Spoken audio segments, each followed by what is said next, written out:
You're listening to the Upward Bound podcast, where we rise together. We're here to guide you through high school, college prep, and everything in between, one episode at a time. Whether you're already in the program or just curious about how Upward Bound works, this podcast is your inside scoop, support system, and survival guide. Let's dive in.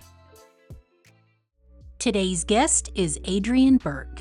Adrian grew up in Hawaii, where he was part of Upward Bound during high school. He was an undergraduate student at Rochester Institute of Technology before transferring to the University of Alaska Fairbanks. He is currently pursuing a degree in computer science while working for the Alaska Center for Energy and Power. In today's episode, he talks about how he made his way from Hawaii to Alaska, what it was like being a first-generation college student, dealing with feelings of doubt while in college, and how supportive family and excellent mentors helped him on the path to reach his academic and career goals. We hope you enjoy our conversation with Adrian. Welcome back. You're listening to the Upward Bound podcast. I am Jack Ewers. And I am Jessica Massey. And today, as you heard in the intro, we are here with Adrian. Adrian, how are you doing? I'm all right today. Adrian, first and foremost, we talked a little bit in the intro about you, but maybe like in your own words, could you tell us like how it came to be that you wound up at UAF? Yeah, so I'm from Hawaii. I'm from the island of Maui, from Wailuku.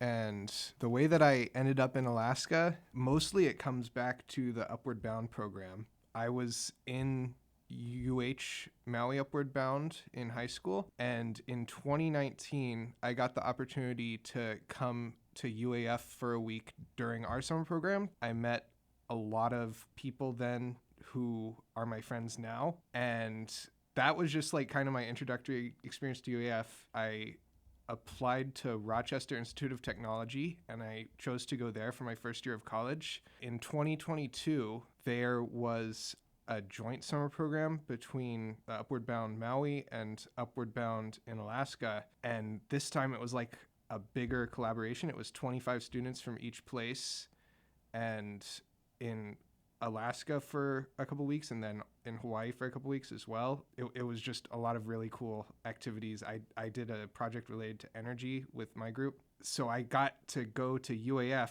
a second time and meet a bunch of more people who are now my friends and coworkers and peers, because a lot of them ended up at UAF as well. In fact, a lot of them just came here this year. So I was going to a different school though, RIT. I had already agreed to go there. So there were like people saying, hey, you should come here. We really want you here. You'd fit in great here. And I'm like, yeah, but I have these plans at this other school. So I went to RIT for a year, and it was a really new experience to me. I was studying game design and development.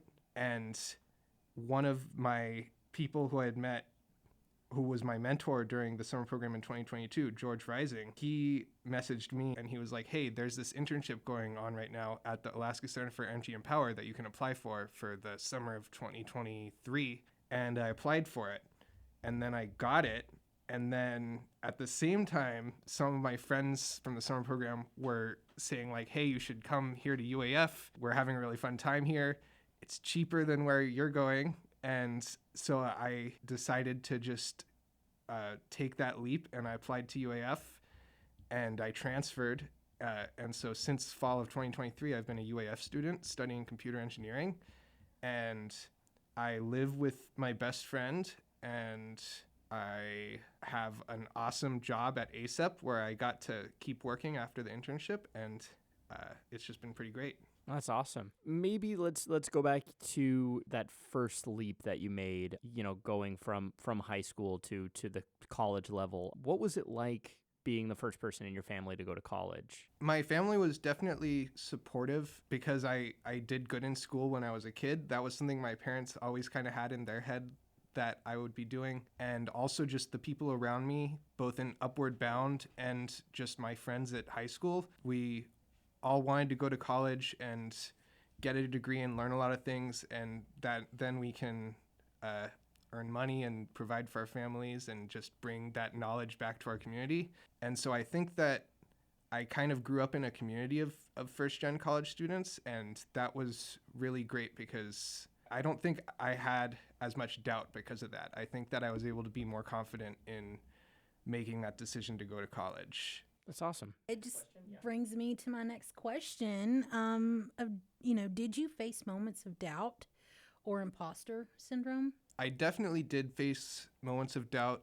A lot of my doubt was like the looming financial aspect of it all. And like, especially when I was going to go to RIT, which is a school in Rochester, New York, and has a high tuition cost. It's like a private university. I got a lot of federal aid, and I also got grants from the school. But even after all of that, I ended up having to take a lot of loans out that first year. And so that was one source of doubt. During that time, I was really confident in my academics, though.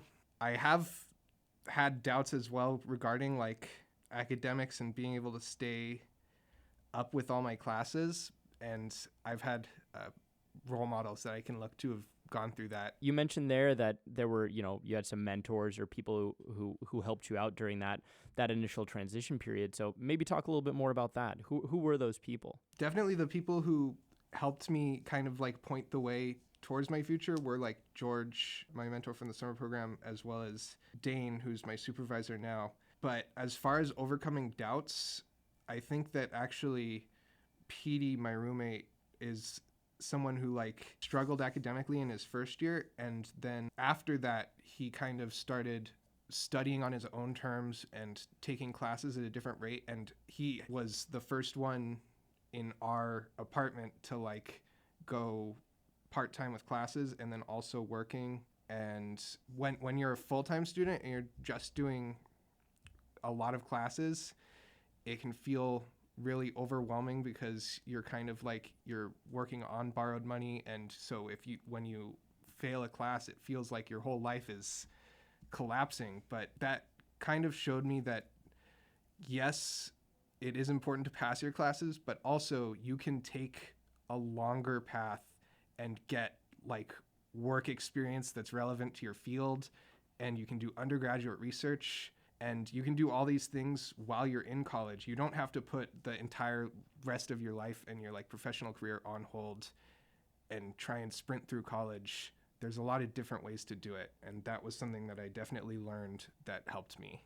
And it's really good to have that sort of like peer role model, finding their path to success on their own terms. So that's really cool. Adrian, what's one piece of advice that you would give to current first generation college students or high school students that are actually coming into college as well? My advice, to put what I was talking about earlier into like an advice format, what I was thinking about is it's more of a marathon than a sprint. I think one important thing about college is not just looking at on paper like this is what I want, this is how long it's going to take to get it, this is what it's going to cost, but also just making sure that it's something that you're going to be able to sustain yourself through and be comfortable and be like living your life during college. I think that things like the work opportunities and research opportunities that are like relevant to the skills I want to build, those weren't things that I really found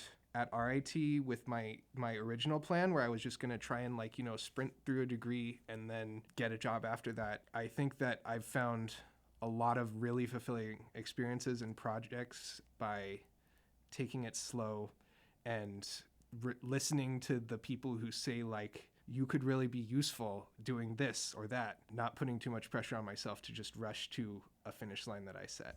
So you're one of the members of the Cyberpod at ASAP. Yes. Yeah, could you talk to us about what Cyberpod is and who's a part of it? Yeah, so we're a group of undergraduate and sometimes graduate students. We're kind of like the people that ASAP and our other community partners come to when they need tech help or just like support with some sort of project. But we also do our own research sometimes. Last fall, we wrote a set of undergraduate research grants through the URSA program and got approved for those. And that enabled us to do 2 research projects. My research project was about cold weather atmospheric sensors. We wanted to be able to have students building and deploying weather stations that then we can use the data to contribute to research, and also the students gain the technical experience. It's a very awesome technical activity. So my research project was looking at the different sensor technologies and evaluating which ones work in the cold in Alaska, because a lot of times they're not designed for our environment, and which ones would like fit into the program education context. Petey and Haley has graduated, but she was a Cyberpod member at that time. They did a kind of a co-project where theirs was more focused towards the communication and the power systems, but again, kind of the same idea, like figuring out what technologies work for education in Alaska. And we also developed some curriculum. So I've been through different summer programs and events where I was supporting instruction for like, there was one summer program that kind of inspired the research project where they were building a weather station. And I've also inspired instruction for like energy workshops and that sort of stuff. Like when I was in the summer program as a student, we called them college mentors. And that's basically the college students who are helping facilitate the program like me. And I was a student, and the college mentors were like people I looked up to when I had problems. And now I'm in the reverse of that role. And I realize like, wow, they're all going to be like me. They're all going to go to college. They look up to me. And I have to like seem like I have everything together. But it's also really great because Upward Bound experiences like really made me like being able to go to UAF, being able to have all those experiences. They prepared me for college, and they also helped me to like figure out what I was really into. And I just think it's really great to be able to be a part of that for other people. One last question just to wrap things up. How has your family or community responded to the journey that you've taken, being the first in your family to go to college? My parents are very supportive of whatever I choose to do, because they grew up in California, and when they became adults, they actually went to Alaska and were part of a band that toured around different bars in the Southeast. So they had kind of that perspective of they didn't do exactly what their parents wanted them to do, but even their parents were supportive of them doing that.